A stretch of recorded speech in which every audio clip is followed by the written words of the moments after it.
اعوذ باللہ من الشیطان الرجیم بسم اللہ الرحمن الرحیم انا نحن نزلنا علیک القرآن تنزیلا فاصبر لحکم ربک ولا تطع منهم آثما او کفورا واذکر اسم ربک بکرة واصیلا ومن اللیل فاسجد له وسبحه لیلا طویلا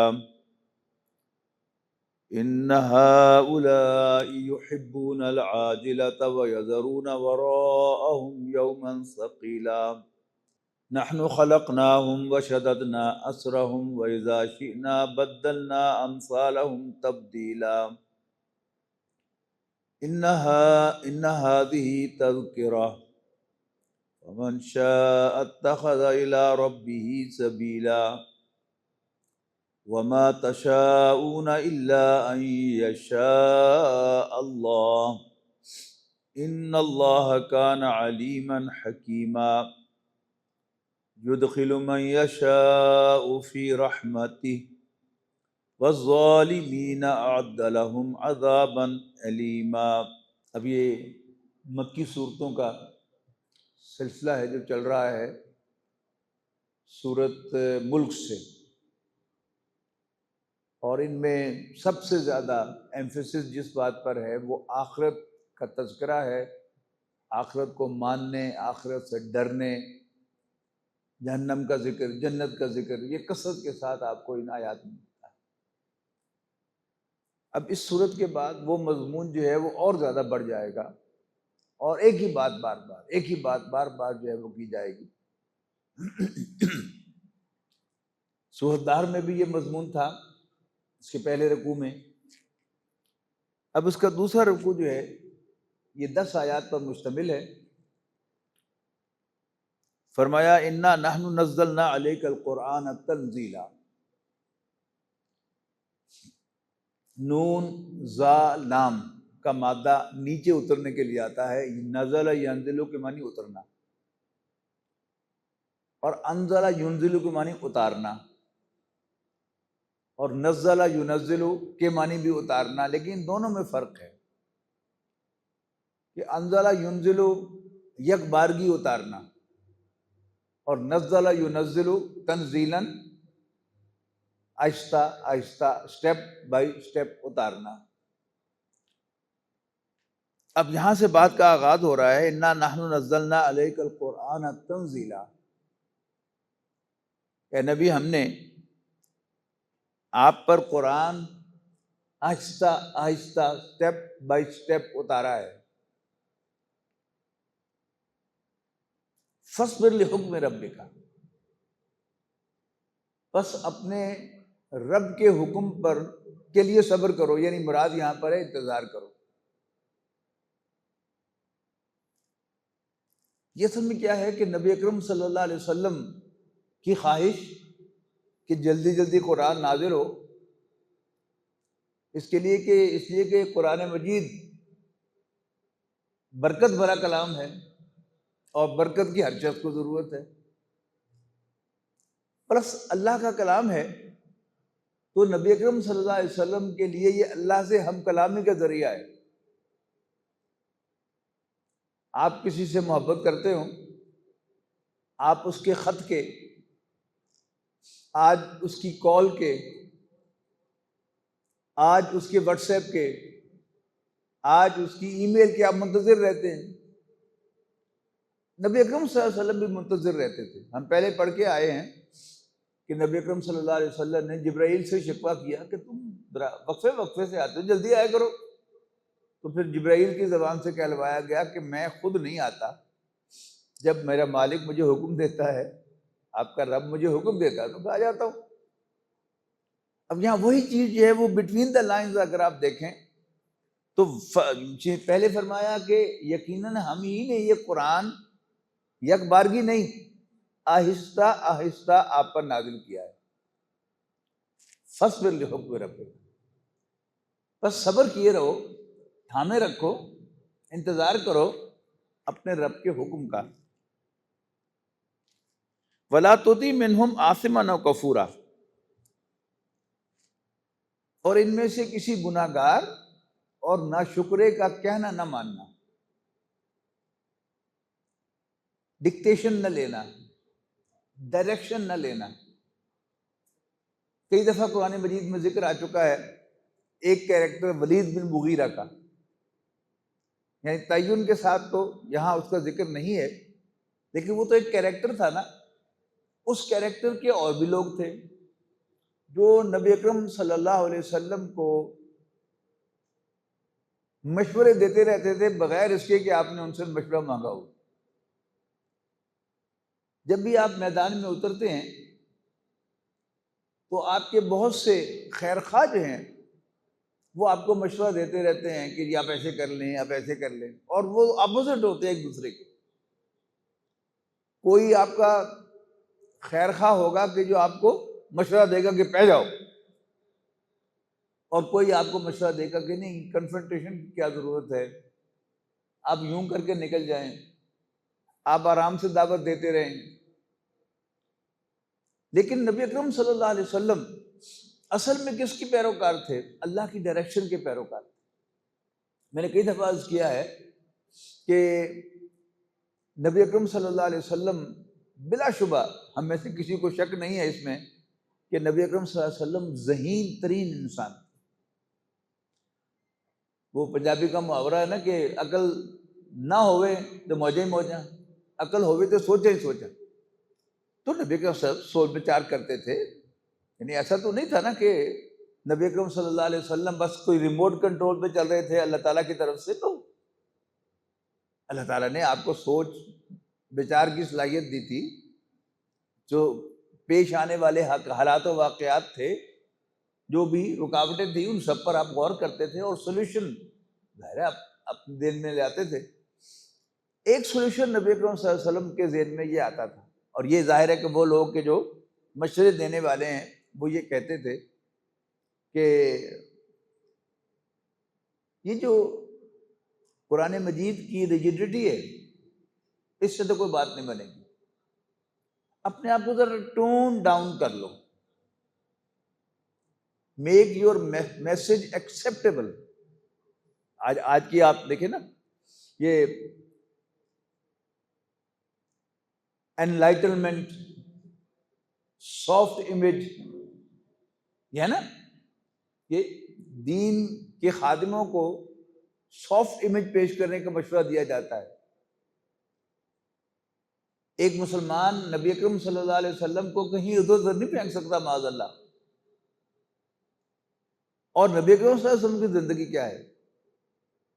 اس میں مکے میں سافٹ امیج ہے کہ آپ نے کوئی نہ اقدام کیا، بلکہ اپنے ساتھیوں کو اپنے دفاع میں بھی ہاتھ اٹھانے کی اجازت نہیں دی، لیکن میسج میں آپ نے کہیں کوئی جھول نہیں دیا۔ یعنی مشورہ دیا جاتا تھا آپ کو۔ ہم تو بڑی ٹھاٹ سے مغرب کی نماز میں تبت یدا ابی لہب پڑھ لیتے ہیں۔ آپ نے کبھی سوچا کہ جب ابو لہب مکے کی گلیوں میں دندناتا پھر رہا تھا اور نبی اکرم صلی اللہ علیہ وسلم بلند آواز سے پڑھتے ہوں گے تبت یدا ابی لہب وتب، تو زلزلہ نہیں آتا ہوگا مکے میں؟ کوئی امکان ہوگا کہ ابو لہب بھی انسان بن جائے؟ اس میں تو اور زیادہ جو ہے وہ سختی پیدا ہوگی، اور پتہ نہیں کیا کچھ وہ کہتا ہوگا، بڑبڑاتا بھی ہوگا اور اونچی آواز سے بھی کہتا ہوگا۔ تو نبی اکرم صلی اللہ علیہ وسلم ہر لمحہ منتظر ہے اللہ تعالیٰ کی ڈائریکشن کے۔ ایون دین یعنی نبی اکرم صلی اللہ علیہ وسلم کو وہ مشورے دیے جاتے رہتے ہیں۔ اب اس کانٹیکسٹ میں آپ پڑھیے فاصبر لحکم ربک،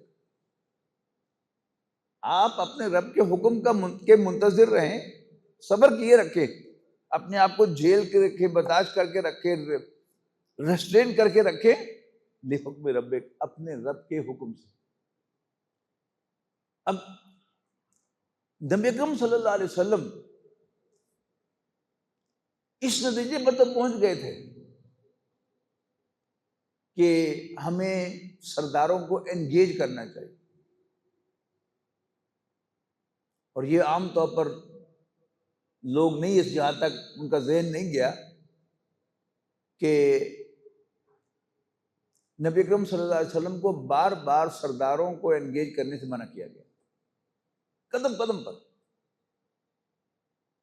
کہ جیسے میں کہہ رہا ہوں، اللہ تعالیٰ فرماتا ہے جیسے میں کہہ رہا ہوں کرتے چلے جاؤ، کامیابی ہم تمہیں دلائیں گے، اور وہ دلا دی اللہ تعالیٰ نے کامیابی۔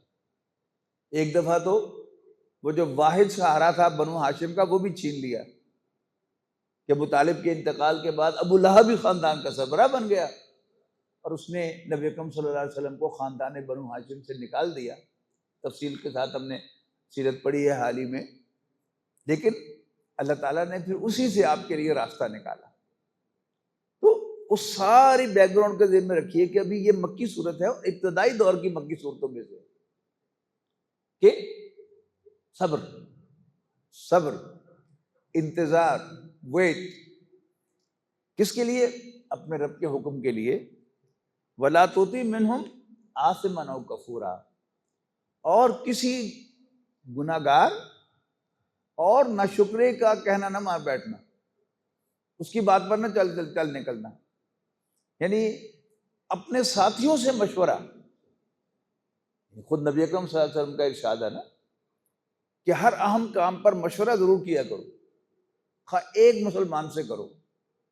اور دیکھو میں بھی مشورہ ضرور کرتا ہوں، حالانکہ نبی اکرم صلی اللہ علیہ وسلم نمبر 1 ذہین ترین انسان تھے، نمبر 2 آپ اللہ کے رسول تھے، لیکن آپ فرماتے ہیں کہ دیکھو میں بھی مشورہ ضرور کرتا ہوں، خاص صرف ابو بکر اور عمر سے کروں، اور اگر کسی معاملے میں یہ دونوں متفق ہو جائیں تو پھر میں کسی اور سے، تیسرے سے نہیں بھی پوچھتا۔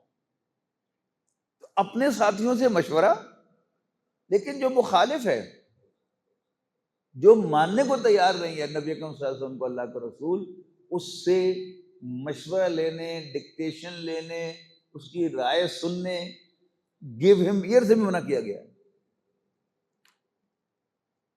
وَاذْكُرِ اسْمَ رَبِّكَ بُكْرَةً وَأَصِيلًا، اور صبح و شام اپنے رب کا نام یاد کرتے رہو۔ اچھا، ان دونوں میں فرق ہے، اپنے رب کو یاد کرتے رہو، ایک ہے اپنے رب کے نام کو یاد کرتے رہو۔ اب یاد کے دو معنی ہیں، ذکر کے یاد کے دو معنی ہیں، ایک ہے یاد کرنا، ایک ہے یاد رکھنا۔ یاد رکھنا کیا ہوتا ہے کہ انسان کو چلتے پھرتے اٹھتے بیٹھتے یاد رہے کہ اصل طاقت اللہ کی ہے۔ اسی میں کیا ہے کہ انسان کو اپنے بارے میں کوئی بہت بڑی غلط فہمی نہ ہو کہ میں بڑی شے ہوں، اسے اپنے بارے میں ناچیز کا تصور ہو کہ میں کچھ بھی نہیں ہوں، اللہ ہی سب کچھ ہے۔ کوئی واقعہ پیش آیا، فیوریبل یا انفیوریبل، اس کی نسبت اللہ کی طرف کرے انسان، اگر اچھا ہے تو یہ اس کی مہربانی ہے، اگر برا ہے تو یہ اس کا فیصلہ ہے۔ اور یاد کرنا کیا ہے؟ باقاعدہ الفاظ میں قرآن مجید کی تلاوت کر کے، اذکار کر کے، سبحان اللہ، الحمدللہ، اللہ اکبر، سبحان اللہ و بحمدہ، سبحان اللہ العظیم، یہ کیا ہے؟ یہ اللہ کے نام کو یاد کرنا ہے۔ تو یہاں اس کا حکم ہے وَاذْكُرِ اسْمَ رَبِّكَ بُكْرَةً وَأَصِيلًا، یعنی حقیقت میں یہ دونوں مطلوب ہیں، لیکن ہم میں سے کچھ لوگ جو ہیں جو یاد رکھنے کی طرف مائل ہوتے ہیں، وہ یاد کرنے کی نفی کر دیتے ہیں، اور جو یاد کرنے کو بہت زیادہ اہمیت دیتے ہیں وہ یاد رکھنے کو اہمیت نہیں دیتے۔ تو یہاں اس کا ذکر ہے، باقی یاد رکھنا، یاد کرنا دونوں ہی امپورٹنٹ ہیں۔ وَمِنَ اللَّيْلِ فَاسْجُدْ لَهُ وَسَبِّحْهُ لَيْلًا طَوِيلًا، اور رات میں سے، یعنی بڑی رات کو اس کے لیے سجدہ کرو، یعنی آدھی رات کو اٹھ کر اللہ تعالیٰ کے سامنے ماتھا ٹیکنا، یہ نبی اکرم صلی اللہ علیہ وسلم پر تو فرض تھا، لیکن اللہ تعالیٰ نے بڑی مہربانی فرمائی کہ اس نے ہمارے لیے اس کو نفل کر دیا۔ اور سورہ مزمل میں یہ حکم ہے، اور اس کا دوسرا رکوع ہم پڑھ کے آئے ہیں کہ وہاں کہا گیا ہے کہ آپ بھی کھڑے ہوتے ہیں 2/3 رات، 1/3 رات یا آدھی رات، اور طائفۃ من الذین معک، آپ کے ساتھ جو لوگ ہیں ان میں سے بھی ایک گروہ جو ہے وہ کھڑا ہوتا ہے. لیکن اسی سورت کے آخر میں جا کر فرمایا گیا کہ جتنا آسانی سے پڑھ سکو، اور اس پر کیا ہے کہ فجر کی نماز جو ہے اس میں طویل تلاوت کر کے اور تہجد کی نماز باقاعدگی سے پڑھ کر، تو وہ فرض جو ہے وہ وہاں تک محدود کر دیا گیا. لیکن اس کے باوجود وہ جو نفل کی حیثیت ہے، جس کو بھی اللہ تعالیٰ نصیب کرے کہ آدھی رات کو اٹھے اور پھر چپکے اللہ کو پکارے. یعنی چپکے سے مراد جو ہے وہ دل میں نہیں، باقاعدہ ہلکی سی آواز میں جو آپ خود اپنے کانوں سے سن سکیں. اور اگر ایک کمرے میں آپ پڑھ رہے ہیں تو اس کمرے میں بھی وہ آواز پھیلے. اس میں پھر کیا ہے کہ پھر انسان اس کو جیسے امام تلاوت کرتا ہے ترنم کے ساتھ، اگر اس طرح اگر آپ پڑھیں گے تو اور زیادہ آپ کو وہ لطف آئے گا، ایک روحانیت کا احساس ہوگا. وَمِنَ اللَّيْلِ فَاسْجُدْ لَهُ وَسَبِّحْهُ لَيْلًا طَوِيلًا، اور اللہ کی تسبیح کرو لمبی رات. إِنَّ هَؤُلَاءِ يُحِبُّونَ، مراد کیا ہے کہ سجدہ تو ایک حصہ ہے نا، اپنے ماتھا ٹیک دینا اللہ کے سامنے، لیکن اس کے علاوہ ایک طویل رات کے اندر اللہ کو یاد کرو، اس کی تسبیح کرو.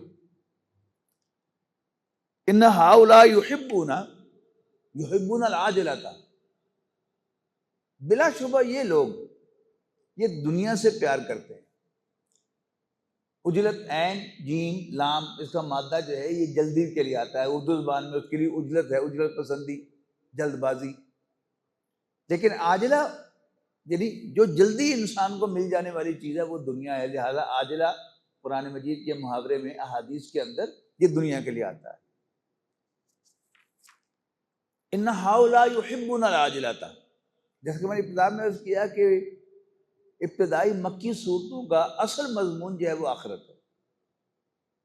اب قریش اور ایون ہم لوگ آج اس دنیا میں آخرت کو نظر انداز کرتے ہیں. یعنی ہم یہاں جو بیٹھے ہیں اللہ کے فضل سے سب مسلمان ہیں اور ایمان رکھتے ہیں آخرت پر، لیکن آخرت کو پسند بھی نہیں کرتے، اس کو یاد بھی نہیں رکھتے. اب دیکھیے ان ہؤلاء یحبون العاجلہ، اب یہ جو لوگ جن کے بارے میں کہا جا رہا ہے یہ سرے سے آخرت کو ماننے کو تیار. کیوں ماننے کو تیار نہیں؟ یہ ہم پچھلی صورت میں سورۃ قیامہ میں پڑھ کے آئے ہیں کہ اصل میں یہ اپنی برائی جو ہے یہ آگے بھیجنا چاہتے ہیں جس کی ان کو عادت پڑی ہوئی ہے. یعنی منہ کو دنیا لگ گئی ہے، اب اس کو ہم چھوڑنے کے لیے تیار نہیں ہے، لہذا ہم آخرت کو نہیں دیکھے جائے گا ہوئے گا.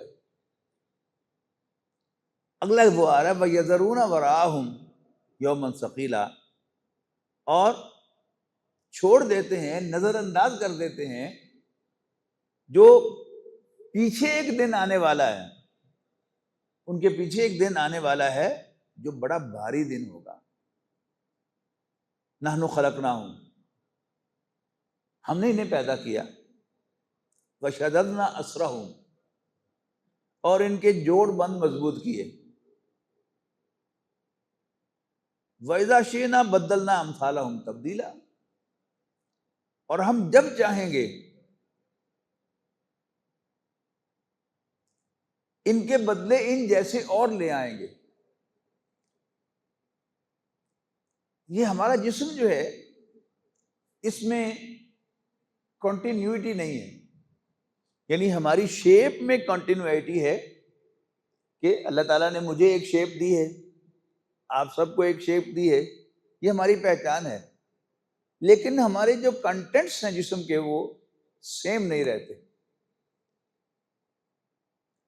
ہم سانس لے رہے ہیں، میں بھی سانس لے رہا ہوں، آپ بھی سانس لے رہے ہیں. اب ہم جو سانس باہر نکال رہے ہیں کاربن ڈائی آکسائڈ، ابھی جو آپ نے باہر نکالی تھی وہ میں انہیل کر سکتا ہوں، جو میں باہر نکالتا ہوں وہ آپ انہیل کر سکتے ہیں. یعنی وہ جو آپ یعنی ایلیمنٹس کا نام لیں، ایٹمز کا نام لیں تو کاربن، آکسیجن، جو ابھی میرے جسم کا حصہ تھی کچھ دیر کے بعد آپ کے جسم کا حصہ بن گئی، پھر کسی دوسرے کے جسم کا حصہ بن گئی، پھر اس ہوا میں پھیل گئی اور کہاں کہاں وہ جائے گی۔ ہم خوراک کھاتے ہیں، وہ خوراک ہمارے جسم میں ابزارب ہوتی ہے اور ہمارے فضلات کی شکل میں وہ نکلتی ہے، ٹھیک ہے، اور کہاں جاتی ہے؟ زمین میں جذب ہوتی ہے۔ اب وہی جو کانٹینٹس ہیں وہ نباتات کے اندر، پودوں کے اندر، فصلوں کے اندر، پھلوں کے اندر، وہ پھر جو ہے وہ آ جاتے ہیں اپنی شکل بدل کر، پھر ہم انہیں کھاتے ہیں۔ تو وہ جو اندر کا ہمارا سٹرکچر ہے وہ بدلتا رہتا ہے، اگرچہ اس کی شیپ ایک ہی رہتی ہے۔ یعنی یہ جو تبدیلی آتی ہے ہماری سکن سے لے کر جو ہمارے سیلز ہیں ان کے اندر بھی آتی ہے، لیکن شیپ ایک ہے۔ میرے معدے کی شیپ، آپ کے معدے کی شیپ وہ اللہ نے بنائی ہوئی ہے، لیکن جو ساخت ہے معدے کی وہ بدلتی رہتی ہے۔ کڈنیز کی ساخت بدلتی رہتی ہے، جگر کی ساخت بدلتی رہتی ہے، لیکن جگر وہی رہتا ہے۔ تو یہاں جو فرمایا کہ وَإِذَا شِئْنَا بَدَّلْنَا أَمْثَالَهُمْ تبدیلا، اور اگر ہم چاہیں تو ان کے بدلے انہی کی طرح کے اور لوگ لیں۔ جب ہم مر جائیں گے تو کیا ہوگا؟ ہمارا جسم جو ہے وہ تحلیل ہو کر، آگے اس کا ذکر آ رہا ہے، وہ مٹی میں جذب ہو جائے گا، ٹھیک؟ جیسے آپ دیکھیں نا کہ یہ خاص طور پر جن لوگوں نے سفر کیا ہے امریکہ کا، تو وہاں جو ان کی بیلیں ہوتی ہیں وہ اوپر تک گئی ہوتی ہیں، لیکن سردیوں میں وہ بالکل مٹی بنی ہوتی ہے۔ اسی طرح انسان کا جسم جو ہے، پہلے جسم تحلیل ہوتا ہے، ہڈیاں باقی رہ جاتی ہیں، اور پھر اس کے بعد ہڈیاں بھی ایبزارب ہو جاتی ہے، کہاں جاتی ہیں؟ مٹی میں۔ اچھا، اب اللہ تعالیٰ جب حکم دے گا تو اس کے لیے سورہ ذاریات میں تو بڑے خوبصورت الفاظ ہیں، کہ سورہ ذاریات میں نہیں بلکہ سورۃ قاف میں ہے کہ ہمیں معلوم ہے کہ زمین نے ان کے جسموں میں سے کیا کھایا ہے، وَعِندَنَا کتاب حفیظ، اور ہمارے پاس بڑا سیف محفوظ ڈاکیومنٹ ہے۔ یعنی ہمارے کمپیوٹر جو ہیں وہ بڑے ایگزیکٹ ہیں، کتنا کتنا کچھ کھایا تھا اور کس شیپ میں سے کھایا تھا وہ ہمارے کمپیوٹر میں محفوظ ہے۔ ہم ایک کمانڈ دیں گے تو وہ سارا مٹی جو ہے وہ واپس کر دے گی اور نیا انسان جو ہے بن جائے گا۔ وَإِذَا شِئْنَا بَدَّلْنَا أَمْثَالَهُمْ۔ اچھا، یہ تو ہو گیا جسم کا معاملہ، لیکن ہماری روح جو ہے وہ ہم سب کی خاص ہے۔ جیسے نبی اکرم صلی اللہ علیہ وسلم نے فرمایا کہ جب ابھی آدم کا بھی وجود نہیں تھا تو میں نبی تھا۔ وہ نبی کون سے تھے؟ یہی نبی اکرم صلی اللہ علیہ وسلم کی روح تو بن چکی تھی، اور وہ پہلے دن سے محمد بن عبداللہ صلی اللہ علیہ وسلم کی روح تھی، میری روح تھی، پہلے ہی دن سے وہ عبدالسمی کی روح تھی۔ آپ میں سے ہر ایک کی روح جو ہے اول روز سے وہ آپ ہی کی روح تھی، اس میں کوئی مکسنگ نہیں ہے۔ وہ تو خواب میں بھی جب انسان کا وہ روح ڈیٹیچ ہوتی ہے، وہ سافٹ ویئر ڈیٹیچ ہوتا ہے تو وہ اسی کا ہوتا ہے، اور واپس جب آتا ہے جسم میں پھر اسی کا ہو جاتا ہے۔ اسی طرح موت کے وقت وہ سافٹ ویئر ڈیٹیچ ہو جائے گا، اور جب اللہ تعالیٰ نیا جسم بنائے گا تو وہ سافٹ ویئر پھر اس کے اندر آ جائے گا۔ تو جسم کی شیپ اور وہ سافٹ ویئر وہ سیم ہے، ہر انسان کا اپنا ہے، لیکن جو اس کی ساخت ہے اندر وہ ہر روز بدلتی رہتی ہے، ہر آن بدلتی رہتی ہے۔ تو ایک دفعہ موت کے وقت جو ہے یہ ہمارا سارا جسم تحلیل ہو کر مٹی میں چلا جائے گا، اور پھر مٹی سے واپس جو ہے وہ اللہ تعالیٰ اس کو حکم دے گا اور وہ بن جائے گا نئے سرے سے، اور اس میں انسان کا وہ سافٹ ویئر اور روح جو ہے وہ واپس آ جائے گی۔ واللہ اعلم۔ ان ھذہ تذکرہ، ذکر جو ہے اس کے دو معنی ہیں، یاد اور نصیحت، اور یہ دونوں ملتے ہیں ایک دوسرے سے۔ ایک ہوتی ہیں آپ کا علم، اس میں اضافہ ہوتا رہتا ہے، آپ نے جو پرائمری میں پڑھا تھا اس پر امپرومنٹ ہوئی ہائی اسکول میں، اس پر امپرومنٹ ہوئی انٹرمیڈیٹ میں، اس پر امپرومنٹ ہوئی ڈگری میں، اس پر امپرومنٹ ہوئی پوسٹ گریجویشن میں. لیکن نصیحت جو ہے وہ ریپیٹیشن ہوتی ہے، یاد رکھیے گا، یاد دہانی. نصیحت کوئی نیا سبق نہیں ہوتا، نصیحت ایک ہی سبق کی یاد دہانی ہوتی ہے. تو وہ یاد جا کے مل گئی دونوں وہاں پر کہ آپ اپنے بچے کو نصیحت کرتے رہتے ہیں، بھائی وقت پہ اٹھا کرو، بھائی کام وقت پہ کیا کرو. اب یہ کوئی نئی انفارمیشن آپ بچوں کو نہیں دے رہے ہوتے، یعنی سیم میسج آپ بار بار یاد کرا رہے ہوتے ہیں، تو وہ یاد دہانی بھی ہے اور نصیحت بھی ہے. تو ان حاضی تذکرہ، یعنی قرآن مجید کو کہا جا رہا ہے کہ یہ قرآن بے شک یہ نصیحت ہے، یاد دہانی ہے. فمن شاء اتخذ الی ربہ سبیلا، بس جو چاہے وہ اپنے رب کی طرف پہنچنے کا راستہ اختیار کرے. یعنی بار بار نصیحت کی جا رہی ہے، لیکن نصیحت پر عمل انسان کب کرتا ہے؟ علم تو پہلے ہی ہوتا ہے اس کو، یعنی جب اندر سے وہ موٹیویٹ ہوتا ہے تو وہ اس کو نصیحت پر عمل کرتا ہے. ورنہ یوں کر کے جیسے مکھی اڑا دی جاتی ہے، وہ باپ کی بات، استاد کی بات، باس کی بات جو ہے وہ نظر انداز کر دی جاتی ہے. تو قرآن مجید ایک نصیحت ہے، یاد دہانی ہے. بس جو چاہے وہ اپنے رب کی طرف راستہ ڈھونڈ لے، اختیار کر لے. یعنی قرآن مجید تو رب کا راستہ بتایا جا رہا ہے، ہمیشہ بار بار یاد دہانی بھی کرا رہا ہے. اب جب چاہے، یعنی انسان جب موٹیویٹ ہوگا، جب اس کی چاہت پیدا ہوگی کہ میں اس راستے کو اختیار کروں، تو وہ راستہ اختیار کرے گا. انبیاء کرام کو ڈنڈا لے کر فورس کرنے کے لیے نہیں بھیجا گیا، یاد دہانی کے لیے بھیجا گیا. اس کے بعد ایک بڑا اہم اور مشکل مضمون ہے، وما تشاؤون الا ان یشاء اللہ. پہلے فرمایا جو چاہے اپنے رب کی طرف راستہ اختیار کر لے، ڈھونڈ لے. اس کے بعد فرمایا وما تشاؤون الا ان یشاء اللہ. مشکل اس اعتبار سے ہے کہ پھر فرمایا کہ تم چاہ بھی نہیں سکتے مگر وہ جو اللہ چاہے. یعنی اس کائنات کی ہر چیز وہ اللہ تعالیٰ کی اتھارٹی کے اندر ہے. یہ آسمان، یہ زمین، یہ پرندے، یہ پودے، یہ سب اللہ تعالیٰ کے حکم سے موو کرتے ہیں. انسان کو اللہ تعالیٰ نے اختیار دیا، یعنی اس کا بھی جو آٹونومس سسٹم ہے انسان کے اندر، وہ اللہ تعالیٰ کے حکم سے چلتا ہے. میرا معدہ، اس پر مجھے کوئی کنٹرول نہیں. میرے گردے، ان پر مجھے کوئی کنٹرول نہیں. میرا جگر، اس پر مجھے کوئی کنٹرول نہیں. ٹھیک ہے جی. میرا دل، اس پر مجھے کوئی کنٹرول نہیں. یہ اللہ تعالیٰ کی ڈائریکشن کے مطابق چل رہے ہیں. لیکن جو میرا والنٹیئر سسٹم ہے وہ میرے اختیار میں اللہ نے دیا. یہ ہاتھ اللہ نے میرے اختیار میں دیا ہے کہ میں اس کو ادھر لے جاؤں، ادھر لے جاؤں، میں کھڑا ہو جاؤں، میں بیٹھ جاؤں، یہ میرے اختیار میں. اچھا، اب یہ اختیار بھی اللہ تعالیٰ کا دیا ہوا ہے، یہ میرا اپنا اختیار نہیں ہے. تو اب اس کا ذکر ہے کہ وما تشاؤون الا ان یشاء اللہ، اور تم چاہ بھی نہیں سکتے مگر جتنا اللہ چاہے. اچھا، اس سے ایک سوال بہت بڑا کھڑا ہو گیا کہ جب ایک طرف کہا جا رہا ہے کہ جو چاہے ادھر آ جائے، اور پھر اس چاہت پر بھی پابندی لگا دی کہ تم خود چاہ بھی نہیں سکتے، تو یہ بات یاد رکھیے گا کہ اللہ تعالیٰ نے جو حساب لینا ہے، جتنا اختیار اس نے دیا ہے اتنے کا حساب لے گا. تمہارا معدہ ٹھیک کام نہیں کر رہا تھا، اس کا کوئی حساب نہیں، اس لیے کہ وہ میرا اختیار ہی نہیں تھا.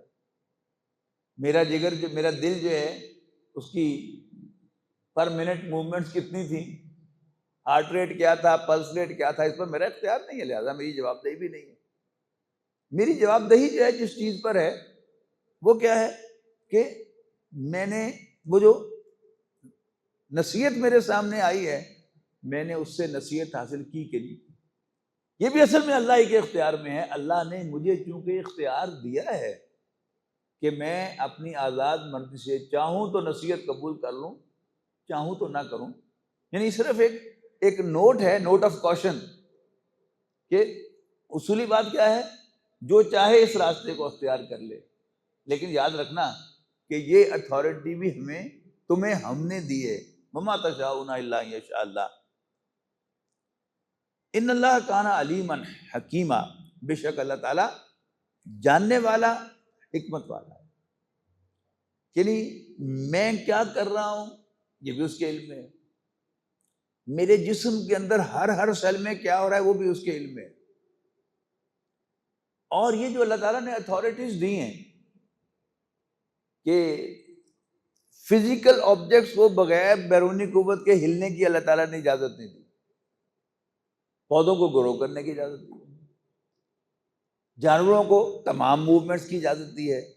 ایک تو یہ کہ سب اس کے علم میں ہے، اور اس نے جتنی اجازت بھی دی ہے وہ اس کی حکمت کے مطابق۔ اگر آپ اپنی عام زندگی میں آپ دیکھتے ہیں کہ آپ اپنے سبارڈینیٹس کو کچھ اختیارات دیتے ہیں، سم ٹائمز آپ پہ غلطی بھی ہو سکتی ہے کہ آپ بعد میں ریگریٹ کریں کہ ہو مجھے اس کو اتھارٹی نہیں دینی چاہیے تھی، لیکن اللہ تعالیٰ کی اس اتھارٹی میں کوئی غلطی کا امکان نہیں ہے۔ اللہ تعالیٰ نے حکمت اور دانائی کے ساتھ یہ ڈیلیگیٹڈ جو اتھارٹیز ہیں وہ ڈسٹریبیوٹ کی ہیں، اور وہ جاننے والا بھی ہے، حکمت والا بھی ہے۔ یدخل من یشاء فی رحمتہ، وہی جو مشیت کا ذکر کیا تھا کہ اللہ تعالیٰ جو چاہے کرتا ہے، تمہاری چاہت پر بھی اسے کنٹرول ہے، اس کی کنٹینیوشن میں کہا گیا کہ یدخل من یشاء فی رحمتہ، وہ جسے چاہے گا اپنی رحمت کے سائے میں لے لے گا۔ نبی اکرم صلی اللہ علیہ وسلم نے فرمایا کہ ایک شخص قیامت کے دن آئے گا، اللہ تعالیٰ اسے فرمائے گا کہ جا میں نے تمہیں معاف کیا، جنت میں چلا جا۔ وہ کہے گا نہیں، میں بڑا کام کر کے آیا ہوں، میں رعایتی پاس نہیں ہونا چاہتا، میرا امتحان لے، میرا حساب لے۔ اللہ تعالیٰ پھر کہے گا کہ جا میں تمہیں معاف کیا۔ وہ ضد کرے گا بار بار، تو اللہ تعالیٰ فرشتوں سے کہے گا کہ ہاں بھائی شروع کرو اس کا حساب، پہلے آنکھ کا حساب لے لو۔ آنکھ کے حساب میں وہ فیل ہو جائے گا، اب وہ اللہ تعالیٰ سے درخواست کرے گا کہ اللہ معاف کر دے، تو اللہ تعالیٰ کہے گا تینوں میں پہلے کیا سی کہ تینوں میں معاف کیا تھا، تم ضد کر رہے تھے۔ تو اصل میں کیا ہے، اللہ تعالیٰ کی رحمت شامل حال ہوگی تو ہمیں معافی ملے گی نا۔ معافی حق نہیں ہوتا مجرم کا۔ لاجیکل بات کیا ہے، if I am guilty I should face punishment۔ اب میں مجرم بھی ہوں اور اللہ تعالیٰ سے دعا بھی کر رہا ہوں کہ ربی انی ظلمت نفسی ظلما کثیرا، کہ ربا میں نے اپنے اوپر بہت ظلم ڈھایا ہے، تیرے سوا کوئی گناہوں کو نہیں بخشتا، میرے گناہوں کو بخش دے۔ میرا منہ ہے یہ کہنے کا؟ نہیں، لیکن پھر بھی میں اللہ تعالیٰ سے درخواست کرتا ہوں۔ اب اللہ تعالیٰ کی مہربانی ہوگی تو مجھے مغفرت کا سرٹیفکیٹ مل جائے گا، جاؤ میں نے تمہیں معاف کیا۔ یہ اللہ تعالیٰ کی رحمت ہے، جسے چاہے گا وہ اپنی رحمت سے ڈھانپ لے گا۔ نبی اکرم صلی اللہ علیہ وسلم نے جب ایک بات ایک دفعہ یہ فرمایا کہ کوئی شخص جنت میں داخل نہیں ہو سکے گا جب تک اللہ تعالیٰ کی رحمت شامل حال نہ۔ بڑی ضرورت کی کسی صحابی نے کہ اللہ کے رسول آپ بھی غور سے سنیے گا، آپ نے فرمایا کہ کوئی شخص جنت میں داخل نہیں ہوگا جب تک اللہ تعالیٰ کی رحمت شامل حال نہ ہو۔ پوچھا گیا کہ آپ بھی؟ آپ نے فرمایا ہاں، استغفر اللہ ربی 70 مرۃ فی کل یوم، میں تو دن میں 70 دفعہ یعنی ملٹیپل ٹائم اللہ تعالیٰ سے بخشش مانگتا ہوں۔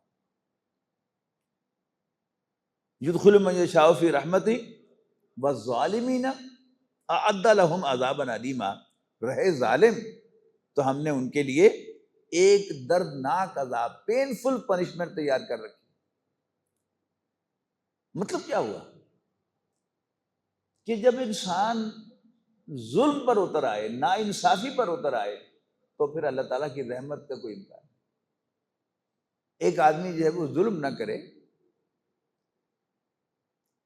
یعنی بالکل جسے کہتے ہیں نا کہ کھلم کھلا زیادتی پر نہ اتر آئے کسی بھی معاملے میں۔ زیادتی کا مطلب صرف یہ نہیں کہ دوسرے شخص پر زیادتی، ظلم اصل میں الٹ ہے عدل کا. عدل کیا ہے؟ ہر ایک کو اس کا حق دینا. جہاں انسانوں کے حقوق ہیں وہاں اللہ کے بھی حقوق ہیں اور اللہ کی آیات کے بھی حقوق. قرآن مجید اللہ کا کلام ہے نا، اس کا حق ہے کہ اسے مانا جائے. کسی کو سمجھنے میں دقت ہو رہی ہے تو اس کو اللہ تعالیٰ الاؤنس دیتا ہے، لیکن جب وہ ثابت ہو کہ وہ ہٹ دھرمی پر اتر آیا ہے، نا انصافی پر اتر آیا ہے، حق کو حق ماننے کے لیے تیار نہیں ہے، تو پھر یہاں جو اس چاق و سباق میں ظالم وہ ہے والظالمین اعد لهم عذابا الیما، رہے ظالم تو ان کے لیے ہم نے دردناک عذاب تیار کر رکھا ہے. بارک اللہ لی ولکم فی القرآن العظیم ونفعنی وإیاکم بالآیات وذکر.